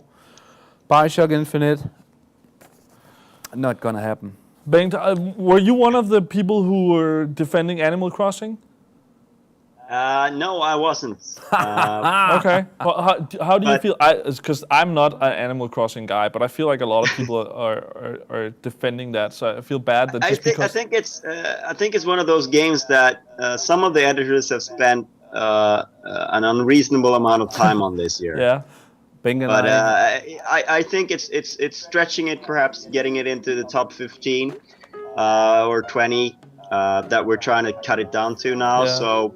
You know, it's right there on the cut, but maybe we should explain a little bit how we've done the voting and why some of the choices may be a little bit different than in the lists for the editors, because I've noticed that there's been some vetoes going on here during the broadcast, and that's actually not me really vetoing them. It's because I have been told. It's actually a democratic thing, right? What? We've all voted, so it's a democratic thing. Yeah. But so when I know enough people have voted on a game, which I think will make its way onto a lot of the top 10 lists in the different countries, but perhaps not onto the GRTV top 10 list. Yeah. And the reason for that is that we've picked our top 3, and everybody has voted their top 3. I think Tomb Raider makes it into a lot of top 10 lists. Yeah. personal top 10 list, but it's not top 3 for anyone. So it's not getting a lot of votes in that sense, and that's what hurts some of these titles. And maybe it'll make the GRTV list a little bit more interesting because there'll be a little bit more personal choices that makes it on there if you have them in your top 3. Yeah, we'll see if Tomb Raider makes it on. We get Benga on and just immediately he straightens everything out. But Brilliant job, Benga. True, but should we cut Animal Crossing then? Yes, finally. Benga? I have no problem with that. All right, we'll cut it. You know what? Then I'm gonna cut Forza, Thomas. Why are you gonna cut Forza? Because I have the power of the pen. Once again, Forza 5 is the problem because so few of us in the network have played it. It's only out in 4 countries out of 9, so it also has an uphill struggle to get on there, I think. Yeah. Nick is still stupid. I would actually be one of the few people who probably would defend it because I actually played it. But let's say if we cut Forza 5, we have. Like I said, I think Forza 5 also would make it onto a lot of top 10 lists, but perhaps not in the top 3 for many people. Yeah, let's see. Now 10, you guys are stupid. 13, 14, 15, 16, 17, 18, 19, 20, 21. We have 21 games now, and I'm thinking actually which one we could cut, which is one I would defend. But let's see if you agree. The 21 games we have now, and we can put games back on if we're not happy with this. I'm sure someone will not be happy. I was going to say probably. That's the special veto vote, right? Yeah. All right. So the games we have now are Ni no Kuni: Wrath of the White Witch, Rayman Legends, Beyond Two Souls, GTA 5, Super Mario 3D World, The Last of Us, Assassin's Creed Black Flag, Assassin's Creed 4 Black Flag, Showdown Effect, Resogun, Battlefield 4, Bioshock Infinite, Lego City Undercover, Fire Emblem The Awakening, Tomb Raider, Civ 5 Brave New World, The Legend of Zelda: A Link Between Worlds, Brothers: A Tale of Two Sons, Tearaway, Gone Home, The Stanley Parable, and Killzone Mercenary. The two that immediately springs to mind for me is Killzone Mercenary and Ni no Kuni. Okay, and right. I would say we can't cut Ni no Kuni. That is definitely top 20. You know, there are a few games there that come to mind that perhaps I wouldn't put in the top 20. Yeah. But a game that I played a lot that I'm like, you know, I liked it, but I wouldn't put it in top 20 is Killzone. Yeah. Killzone Mercenary, that is. I feel it's like it has some issues that I'm not too pleased with. Yeah. But it's done a great job on the PS Vita. But you know, and that's a game that I played quite a lot. I played through the campaign and I played some multiplayer. Yeah. So, you know, I'm not sure about that one. I think it did a lot for the first-person shooter genre on the Vita, but still, it's like I wouldn't play. You know, that's you know, I don't think it's one that really deserves to be in the top 20. No. And I could talk a little bit about Brothers because let's say I agree. I'm probably the biggest defender of Killzone Mercenary, and I think it's a great game. But I'm okay cutting that from our top 20. Then again, great game that goes for pretty much all 50 games so far, right? Not Path of Exile. Well, I think there's been some exceptions, right? Yeah. All right, but let's hear it for Brothers. So bitter. Someone needs to be here. Yeah, that's true. All right, Bengt, let's hear Brothers. Why that needs to be in the top 20? You know, I think Brothers is one of those games that got a little bit overlooked when it came out. I'm not quite sure why, but it's one of those games that actually stick with me at the end of the year and that I feel is really memorable. So it would certainly make my personal top 20, but I can see that it's not on a lot of people's lists because not a lot of people have played it, sadly.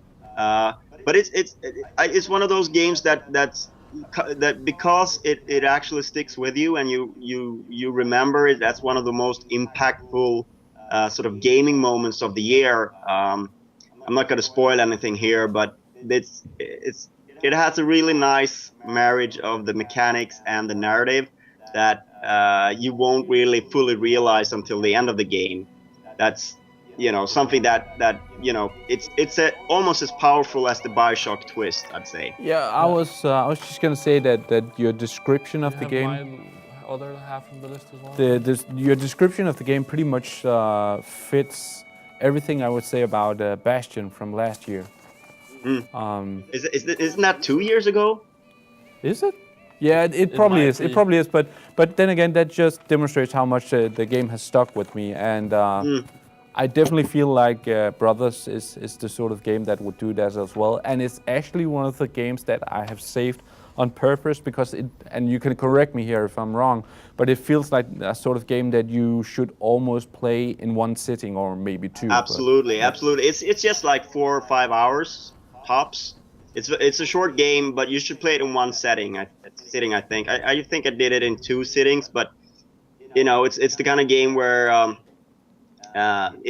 it helps it to play it in one sitting. Yeah. I think same goes for Journey last year. Yeah. It takes like 2-3 hours to complete, and it really is a much better experience if you just like. But that's a much shorter game. I think. I just heard Brothers Dory. takes I a think little he bit played longer. through Brothers in 3 hours. He said so. So you may want to eat during your play of Brothers, but you don't have to eat during Journey. All right.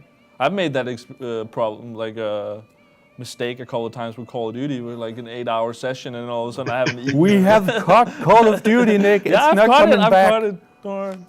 Easy now. You should always have like a energy bar or something close by so you can. Yeah, for sure. Yeah. All right. Otherwise, that kill-death ratio we just. Exactly. But And play the also- objective. Play the objective. And also, if you've ever gone on a trip with Benge, like handy food Yeah. is never a problem. So, okay, Nick. So Yes. what's next? But I think maybe we should go over the list and see if we made any mistakes. The Stanley Parable, we're still happy with that being on the list. I would say so. Yeah. Yeah. Yep. Can you explain to us why? I'd rather not.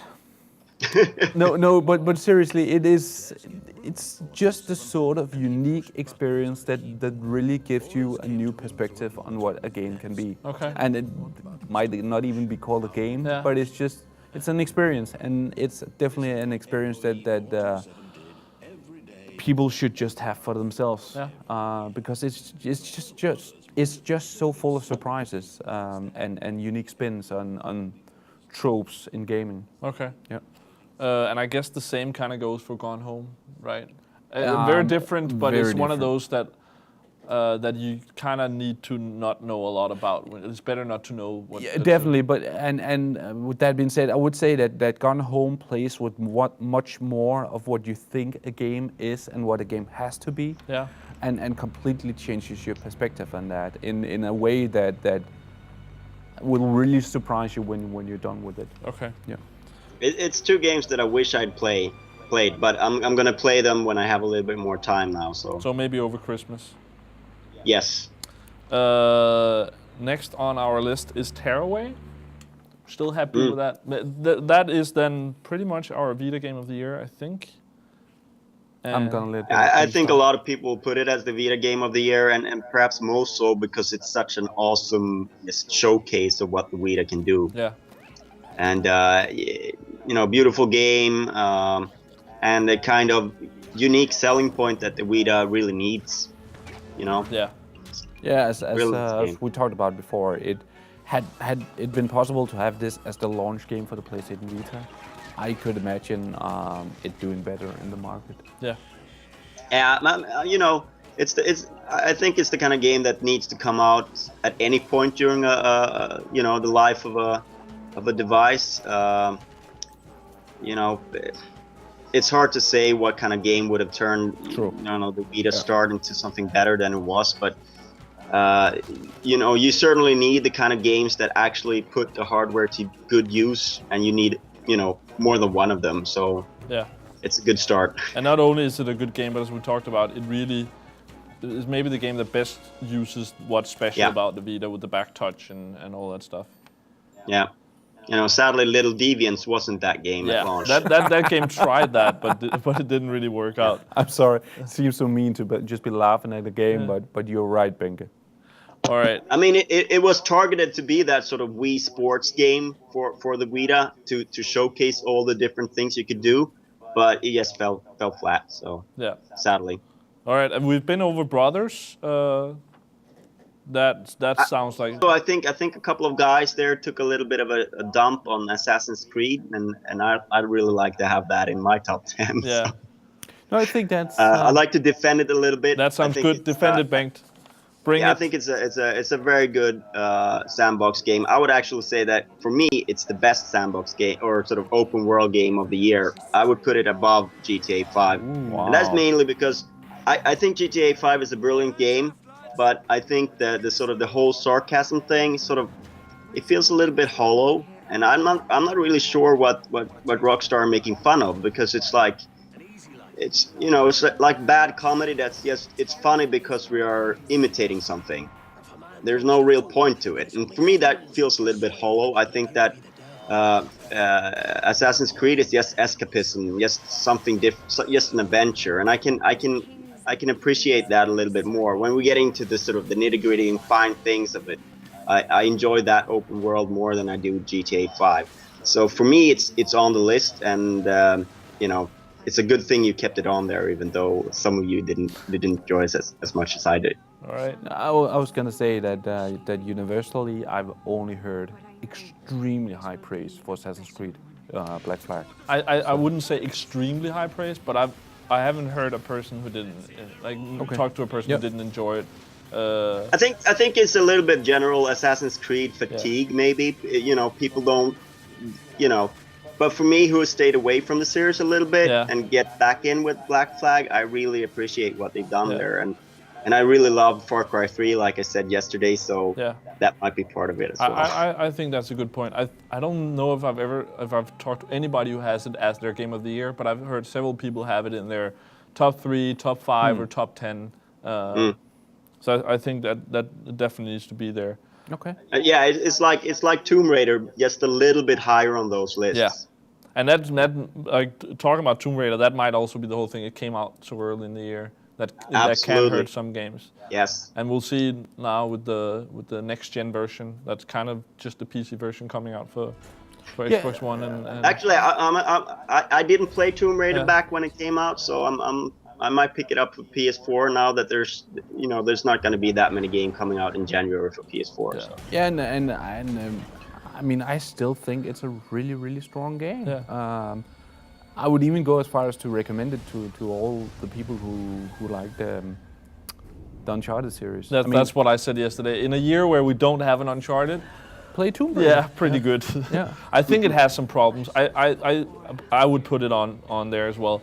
I think it starts out really strong, really emotional. There's the whole thing with the first kill that's amazing and everything. And then it kind of changes mood after that. That worked for me, but it was hard for me to change into a more Uncharted feel that was less realistic and less like that gritty, like, oh my God, it's having that emotional reaction to one kill, and then afterwards you kill 1,000 people, and it's not a problem. I mean, you do that in Uncharted, but you never see Nathan Drake crying over killing someone or killing a deer. For me, though, I mean, the first kill didn't really work for me.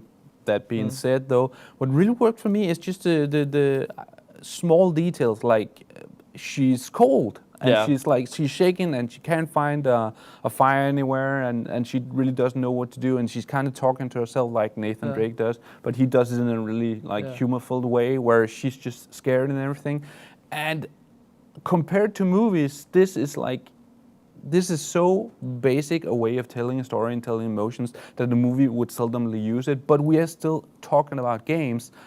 And a lot of games are trying to finer details in portraying characters and really, really not delivering. Yeah. Whereas these small details that a lot of games are not using because they're not considered Hollywood-like really still works in a game, I think. So there was a lot of times where I really felt for her, and other times I was just willing to accept her as, action character, Indiana Jones. I think it's really whether you, because there's a lot of those great moments. You can see how she reacts to the cold and stuff. But then there's things like she kills multiple guards with jackets, and doesn't put on a jacket. Where that's like, if you notice that things and that gets to you, it will maybe get moved down on the list a little bit. And I at first had a hard time with that, and then I kind of forgot about it and like decided to forgive that. But It's I a think game, Nick. What? It's a game. Yeah. No, I was gonna say No, but if you go for that like gritty and if you want to be realistic, then that becomes a problem. Yeah. I have the same thing with But I films. mean, if you know, you want to be an action film, that's okay. But if you want to be realistic, it's not okay. a whole other a whole other sort of realism that you're looking for in a game. And I was gonna say it's only a problem if you're greedy like you, because you could just buy some skins from DLC packets. No, but I think it's not, for me. It's a matter of that it tries to go that. I know what in you the mean. beginning. I know what it you mean. goes for that, like the first kill is important, and then it kind of doesn't fulfill that afterwards. Because there's other games that doesn't go there, and that's okay. But if it tells me, look how realistic it is, and then it's not, then it becomes a problem, you know. Yeah, but I understand that sort of disconnect, but at the same time, it's like it's interesting that a game starts to make you think like that, because a lot of games just tread the same tracks and they don't really, you wouldn't even think about it. So that's true. You know, you can have the argument that yes, it does sort of create that disconnect, but you could also say like that actually starts you thinking about things, and you know, maybe they didn't execute it in the best way, but you know, at least I totally agree. In the end, I came around that game. I had loved the first hour or so. Then I really had a rough time, and then I came around, and I've actually almost completed the game 3 times. So I'm not gonna talk like now. It might sound that's like 3 times more than me. Yeah. So the other thing I will say about Tomb Raider that I wish there had been more tombs. Like for a game where that is like the what it's based on, there was very little of that, and the ones that were in the game were really fun to like explore. So that's too bad. I hope that they do another one, because I think they're trying something new with the series that actually seems to be working, and it's not just an Uncharted clone. Yeah, and then let's let this be the last thing we talk about Tomb Raider. We've kind of gone along. Thomas wants the last word. Yeah, that's why. No, but I just almost always like to see a developer that maybe hasn't produced like extremely high quality games before. I mean, Crystal Dynamics certainly was a successful and good developer before, but taking the step up, like for instance, like Telltale did with the Walking Dead series. I love that, us suddenly having like a new super developer, and I can't wait to see what Crystal Dynamics are doing for the next game based on Tomb Raider. Just like I was really excited to see what Telltale was doing after The Walking Dead. We don't know, we don't know that they're working on a new Tomb Raider, right? They haven't announced anything like that? I don't think so, no. I guess they've been working on the definitive edition, or whatever they're calling it. Yeah, let's say that. Yeah. No. All right, next game. I think there's no doubt that there will be a next-gen Tomb Raider. I agree. Within a couple of years, I think. All right. What have we not talked a lot about? Bengt, there was one game that I wanted to interject something on. It's not in the top 20, and I agree that it shouldn't be in the top 20. But interject, Bengt. Interject. Yeah, Soul Sacrifice. Yeah.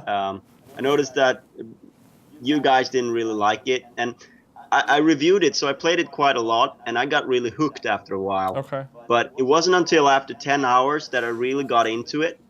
That's like the Final Fantasy. That's 20 hours. Yeah. Okay. It's incredibly grind heavy, like super grind heavy. Especially if you play it in single player, it's just extremely grind heavy, and you play the same levels over and over and over. Yeah.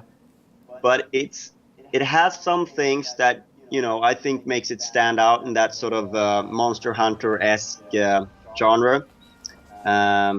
You know, because it's so skill based, and that's really nice. Once you get into like how to deck out your weapons and all abilities and all of that stuff, I really like that. And it started out like a 6 out of 10 and wound up an 8 out of 10. So wow, I'd say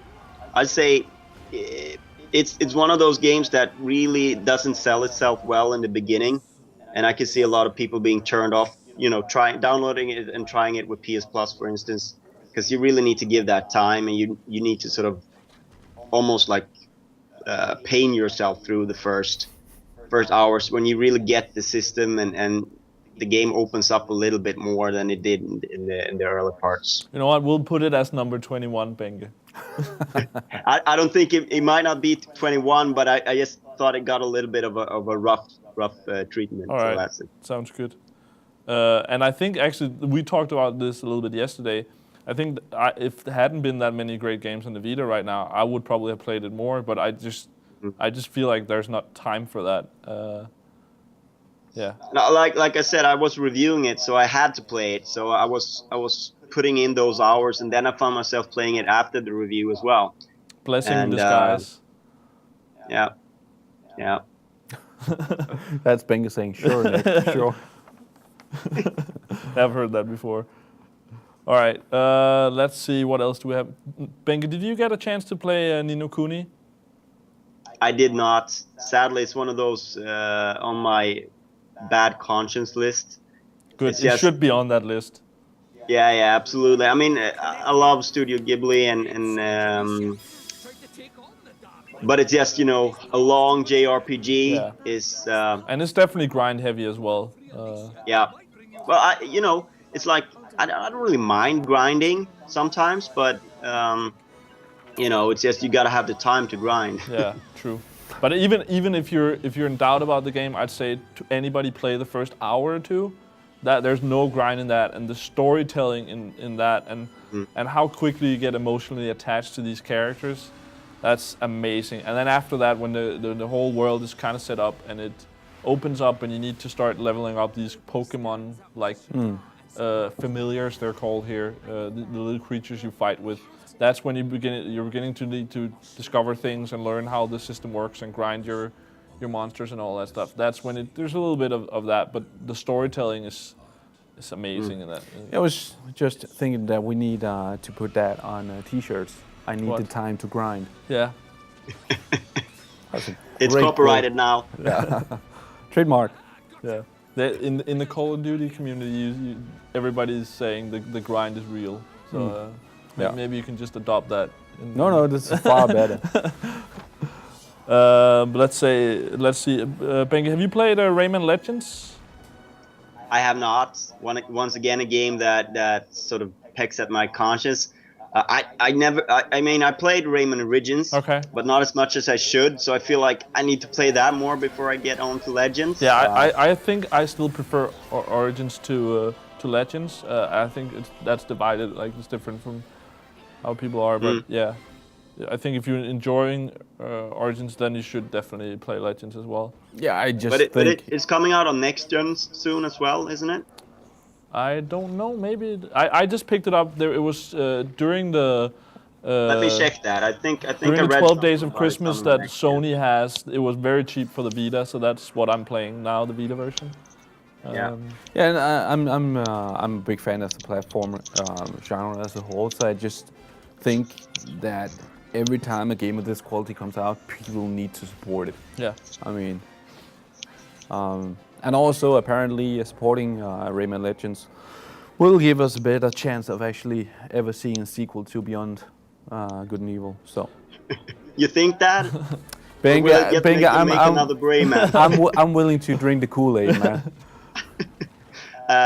Actually, it is coming out on PS4 and Xbox One next year. So the only thing, it needs to be like cross-buy.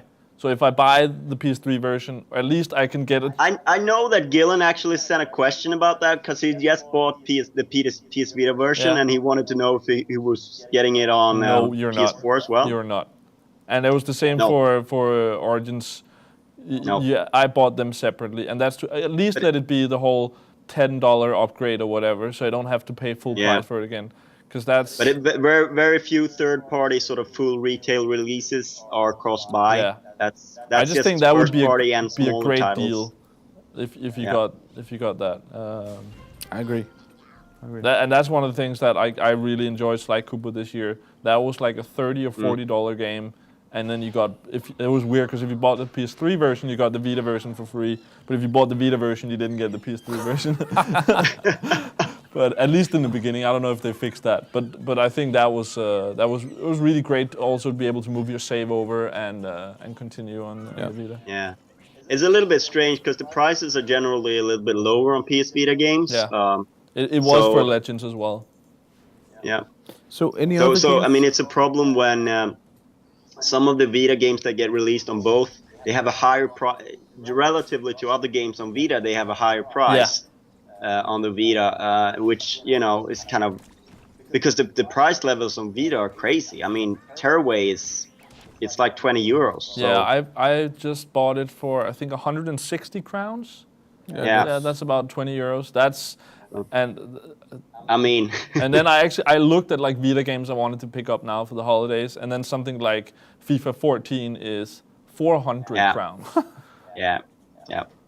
Okay. And so it's the ecosystem there isn't quite, it's almost like they're moving away from the retail altogether. Yeah. And then I think it will make more sense, but you can get a lot of cheap games on the Vita. Yeah, and there's often like discounts, and if you're Plus member, you get a discount. And right now I recommend to people who own a PS3 or a Vita to check out the 12 Days of Christmas they're running. So every other day they have 2 or 3 games that are now we cheap. only need that they put down the prices on the insane memory cards. Yeah, right? I bought that years ago, but now I want the 64 gigabyte one. So I don't but it is a little bit cheaper now, isn't it? Yeah. But it's the same argument that everyone comes up with, right? That if they put down the prices, people would probably be willing to buy more games. But still, the 64 one is only out in Japan. I'm kind of. Do you guys know if I import that, will that just work in my Vita? I think it should. No idea. It's just a flash card. But still should. Yeah. With the prices on those cards, it's a very expensive should. You're loaded, Nick. Buy it. Sure. All right, I'll buy it. Yeah, I have no idea. I mean, it could be something software related that could cause an issue. So yeah. Which would fly in the face of how open Sony has been about everything the last year, right? Yeah. But the Vita TV, I'm 99% sure doesn't work outside of Japan right now. You need to sign in with a Japanese account to have that working. So that worries me a little bit. But it should come to Europe and the US at some point. So and I think that. I don't remember who I talked to, but I just want like a 500 gig version. Or like a memory card or a terabyte card or something. Just the whole having to delete games like on SSD into the Vita. Put in like a big hard drive, and the same goes for the PS4. 500 gigs. Put a 4 terabyte drive in there or something, and let me. At least there you have the option, and hard drives are really cheap. Yeah. Because it's frustrating having to download and delete all that. Of course, it's better now with the download. Especially like the next gen games are really, really big. Yeah. But even we talked about yesterday, Killzone Mercenary on the Vita. I don't think you can download that if you have the 4 gigabyte card. No. I mean, that's ridiculous. We are close to ending, so we probably should jump to the next game if there is. Yeah, anything. I don't know what we've covered Ni no Kuni, Rayman Legends. Benke, did you play Beyond Two Souls? That's actually one of my Christmas games that I'm gonna. It's been. You have a long list of Christmas games. Yeah. But I think that's one of those divisive games. I think you covered it before. Yeah. I think it's on some people's lists, while other people would not have it in the top 50. Yeah. So that's pretty much what it can probably make the top 20 with ease. Yeah. Maybe even the top 10. Who knows? But I think a lot of people who voted wouldn't put it on there. So it's a sort of a function of the way we put the list together. Yeah. We'll see about how if it ends up being in the top 10 when we show that list tomorrow. Yeah. We've kind of covered GTA and do you want to add anything to Super Mario or Benke? Have you played Super Mario 3D World? Nope. No, it's a brilliant game. You want to cut from the? And it's I mean, had it not been for Super Mario Galaxy series, I would probably have called this the best Mario ever. But it is a Mario, and this is not slight, but it is a Mario game that builds on the same qualities as Super Mario Galaxy, and therefore didn't hold quite the same. Maybe that's my problem, because I had fun playing it a little bit. I did, but for me, and I remember thinking pretty quickly, but it's not Super Mario Galaxy, and I was like. Well, as I was trying to say, it is a game building on the same qualities as Super Mario Galaxy. Yeah. So the surprise really isn't there anymore, but it's an amazing game. Okay. Benke has a visitor now. The dog arrived, so if there's any So there's a squeaking party in noises- Stockholm right now. All right, Maybe let's just run down the list, and you can comment on it if any of the games we've covered on them all. I think Last of Us as well, of course, needs to be in the top 20. Absolutely. Well, I know there's a couple of people who don't like it, but I think it's. I will be surprised if it doesn't end up in the top 10 at least. But we'll see about that tomorrow. Assassin's Creed we covered. Showdown Effect is one that I think is on the edge of the top 20, but we'll see. And I've heard some people are going to vote for it, so we'll see about that tomorrow. Sure. Benke, you played it before it came out. We talked about that yesterday. Yeah. I probably wouldn't put it in my top 10 or anything like that, but I can see some people really loving it, Yeah. and that sort of thing can pay off in this kind of list, so who knows? Yeah. Resogun, have you played that on your lovely PS4? Absolutely. And you're happy with that being in the top 20? I think it should be, yes. It's certainly one of those games that stick with you. Maybe if it had been released in January, we wouldn't have it in the top 20. That is but true. But now, absolutely. Yeah, and probably also with relatively short list of great next-gen games, it makes it easier. It's something you want to play on your new hardware. That probably helps it a little bit as well. And I think you're right. I think in a month or two it won't be as popular because, as R2 also talked about, maybe there should have been more levels and more stuff in there. But right now, getting it free if you're a Plus member is really great.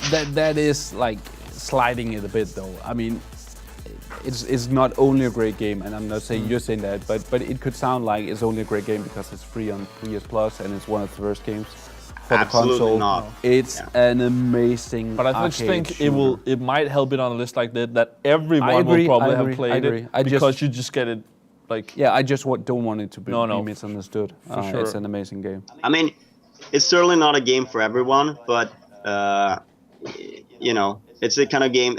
I think it's great that it's on PS Plus now, that people have time and they can take a look at it, and I think they will get a lot of new fans because Super Stardust, although it was great, not that many people played it. True. All right, just if we can get Lasse to put it back on the stream, I think we might as well mention our Resogun competition. We're not going to check the scores today, but this piece of lovely artwork we've gotten from Housemarque, and the number one player on our friends list, Gamereactor Live on PSN, will win this lovely artwork. You don't have to beat Arthur, but the number one that is not one of the editors here will win that. And what you need to do is add us on PSN, play Resogun, and you need to play arcade mode on experienced, which is the normal mode, and then get the highest possible score. And we'll take a look. Do we know what score is leading right now? I think it's a Danish guy, Fyr or something. And the last time I checked, I haven't checked today or yesterday, but last time I checked, he was on 20-something, late 20s millions, I think. But I think we'll check in on that tomorrow, and then we'll find the winner Friday. But again, as Arthur said, I mean, the first 15 million. That's amazing. That's just really amazing. pretty easy.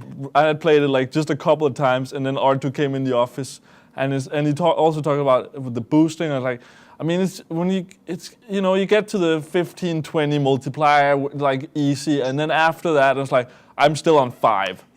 He made it sound like you only need to push start and you have 50 million right there. And he's the only one on our friends list who has 50 million. It's just ridiculous. Yeah. All right.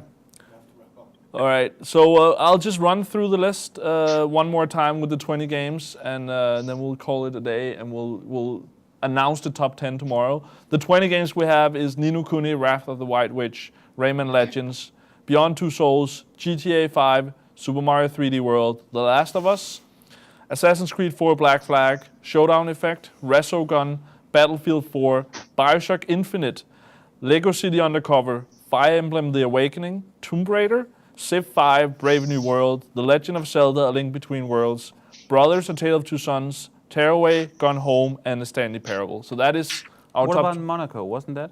No, that was cut. Having what was Short-on Effect on the list, and that Monaco is complete insanity to me. But that's just. But we me. don't care about Thomas. That No, is our top apparently 20. And tomorrow we'll have a rundown of the top 10. We'll have counted all the votes from the editors and have a top 10 list for you. So join us tomorrow at 4 for the GRTV Game of the Year. Thanks for joining us, Benke, and thanks for Thank you. joining me, Thomas. And we'll see you guys tomorrow. Bye.